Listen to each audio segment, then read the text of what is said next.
Hello and welcome to the Trans Agenda, a podcast by TransClinique. I'm your host, Nico, and I'm a trans man and my pronouns are he and they. Every Thursday at 6 p.m. Pacific Standard Time, we'll be right here talking about the Trans Agenda. In this podcast, we'll delve into the unique challenges and experiences of trans folks, highlighting the voices of those who have lived it themselves. We'll explore issues such as navigating medical and legal systems, finding acceptance within family and community, and combating discrimination and violence. Our guests will share their personal stories and expertise, providing valuable insights and perspectives on this often misunderstood aspect of the human experience. Join us as we strive to educate, inform, and advocate for trans rights and visibility. Hello, and welcome to the Trans Agenda. My name is Nico, and I'm your host, and I'm here with Matt. So, Matt, do you want to tell us a little bit about yourself, your pronouns, where you're from, everything? Hi, my name is Matt. I'm from Brazil. My pronouns are him, his, and I am a trans man. Awesome. So, Matt, we have known each other for a little bit now. I wonder if you could, I know a lot about you, but they don't know a lot about you. So I wonder if you could share with us, like, how did you come to know that you were trans? Okay. I was really young. Basically, I would always go on road trips and just kind of think to myself, oh, I wish that I could just come back and be able to use the clothes that my cousins use and do the things that they do because I felt very restricted to that. That was kind of my first insight. Didn't really know much about the trans community back then since I was in Brazil. And I got to know about it through Tumblr, actually. That's pretty funny. Tumblr? Yeah, that's how my first contact with it. And then I watched the L World, which I got to know Max, and that was my first inspiration and got to know about the trans community.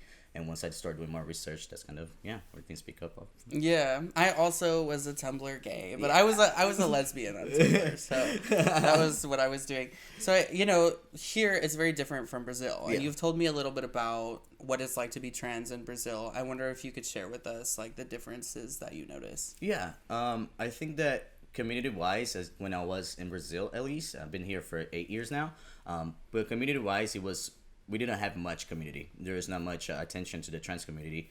People were very scared of even coming out. It was really hard for me as a trans guy, and through school and social and making friends and being accepted.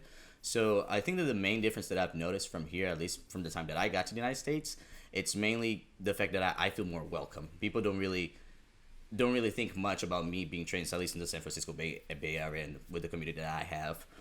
Whereas in Brazil, I was always stealth, would try always to be stealth and not really to put that out there. And nowadays, I'm really proud of it. Yeah. Do you have any stories from your younger years of, like, when you were coming out and how that kind of was in school and everything? Yeah. I was binding, actually, and the principal came and he was basically trying to remove it from me.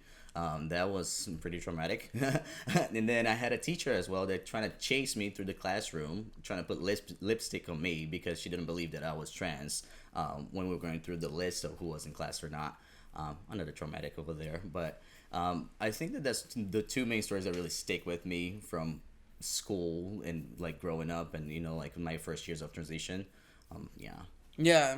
So why did you decide to move to the United States? I was honestly the crazy kid. I just put my backpack on and I said I need something else. Yeah. I was really depressed though, very a lot of, like, mental health issues going on at that time. But I was just ready to figure myself out. I felt like I was really restricted in Brazil and being with my family. So it really became more about, like, discovering myself. And once I got out here, it was really hard. But I feel like I've gotten to a point where I'm proud to say that, like, I love who I am. That's beautiful. Thank you. Yeah, so now that, you're here, you do so many different things. Yeah. I wonder if you could share with us, like, what type of you're really passionate about teaching trans people how to get their money. So I wonder if you could talk a little bit about that and how you came to be passionate about that. Yeah, I think that there's not much financial education when it comes to the trans community. Of course, for circumstances of how we came up. But I think that it's so important to get our community on the same page and in the same mindset that, like, we can make money, like, we can bring money into our own community and we can help each other make money. I got to know a lot about the stock market, and I'm pretty big on it. I try to not be a stock bro because, like, not everybody likes that. But I think there is a lot of investments that could be made from there. And I think that the more people we get into that financial status, the more people we can bring up as well, So it all comes down to being able to help each other. And I think that a lot of these people that are rich and have this kind of financial education really strict that to their own circles, or, people that are out of the community, cis people. And I think that we need a little bit more visibility and education on that side for us. What advice would you give to somebody who is trying to make it big in the stock market? They want to be a day trader or something. I don't know, what type of advice would you give to someone who wants to learn about that? I would say study and paper trade. Don't put your money in there. At first, a lot of people lose a lot of money with that. But I think that studying and getting a good group of people that are interested into the same subject that you are, and like either be technical analysis or graph analysis, but just getting people that are in the same mindset really helps you, because once you see somebody succeeding, you want to be there too, So. Yeah.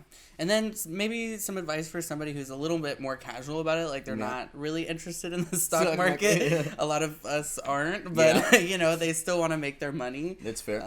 Like what advice would you give them? That's a tough one right there, man. I think that the best advice I would say is start with your own personal, what is the best word for that?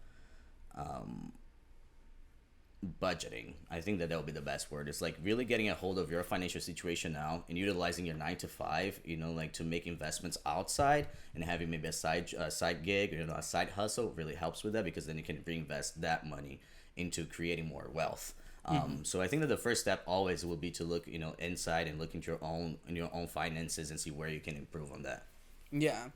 And, a lot of us, we're struggling, right? We work, and a lot of the time there isn't a lot of money left over after you get your check, after your rent, your bills, whatever. Somebody in that position, like, you can't necessarily reinvest that money, right? Yeah.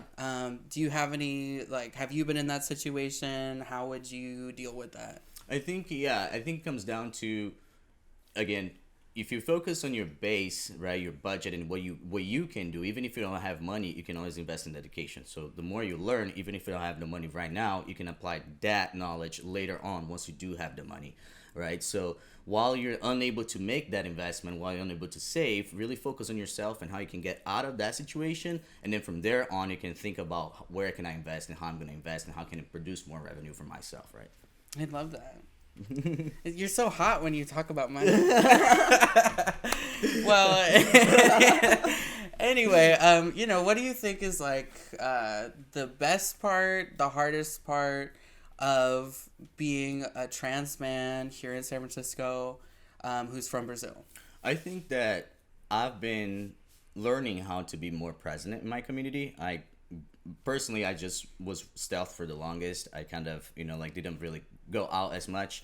But since I found you in my life, it's been a really big change. And it's been a lot of growth into, figuring out who I am as a trans man and being proud of that and being able to love myself for who I am. I think that compared to whereas in Brazil, it was a lot of just hiding, a lot of wanting to be something that I was not. And here, once I found my community, it became a lot more about being who I am.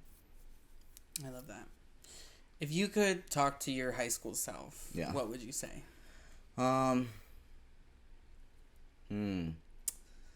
probably tell myself, stay calm. Things are going to work out the way you planned or maybe didn't plan. But just focus on yourself, focus on loving yourself, and focus on improving yourself. I think that I didn't have much of that when I was in high school, and I thought I was just going crazy, going wild. Staying calm, definitely. Yeah, because things do change. Yeah, even though they feel like they're forever right now. Yeah, things get better. I guess that's what I would say. It's cliche, but it's true. What is next for Matt? It's a lot of continuing my self healing. And discovering myself. I think that I have a lot to work when it comes to that side and on my own mental health before I proceed and get to the next chapter of my life. I need to focus a little bit on what I have and what I can heal as of right now. And I guess that's what my agenda for this year. You want to heal this year. I love that. Yeah. We all need to heal. Now, I know you have all these fangirls. No. What is up with Matt, like relationship wise? Who are you interested in? What's your sexual orientation? My situation right now is Matt. That's all it is. I am dating myself right now. Yeah, that's what I'm looking forward to. I love that. What do you think is the difference between the gender coming out as trans versus coming out as queer, and when you were growing up? I don't think I had the notion of what queer was, especially in Brazil. When I first came out as a lesbian first, and then that's when I got to figure out the trans community through Tumblr. But I truly only heard the term queer once I moved here, and then that's when I really figured out that there's more into the community. Mm-hmm. So it has been the learning, as well, to be able to, how can I say, understand the queer community as well, and be able to be more proactive inside of the queer community as well. So, where does that you've talked twice now about wanting to be more proactive in the community? Like, where does that come from you?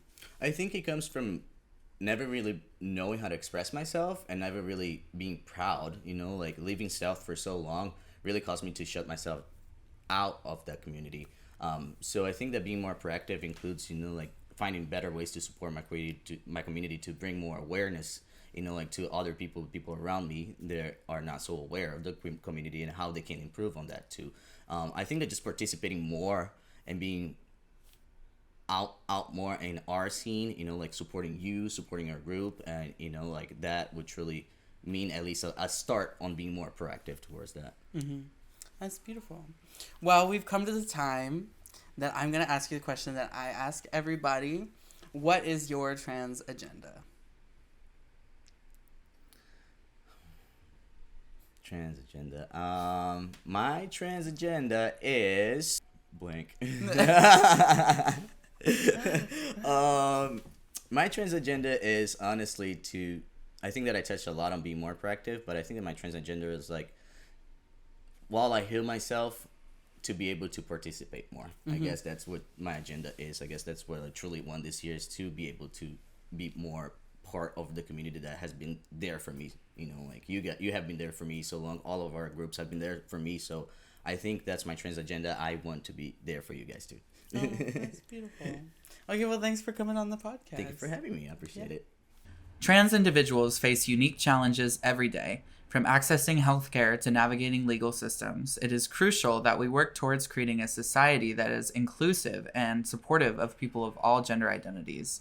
This means advocating for policies and practices that prioritize the health and well-being of trans individuals, as well as challenging discriminatory attitudes and behaviors where they exist. By coming together to support and uplift trans voices, we can create a brighter and more equitable future for everyone. Thank you for listening, and let us continue to work towards a world where trans individuals can thrive. Follow us on all social media platforms at TransClinique, and don't forget to like this video and hit the subscribe button.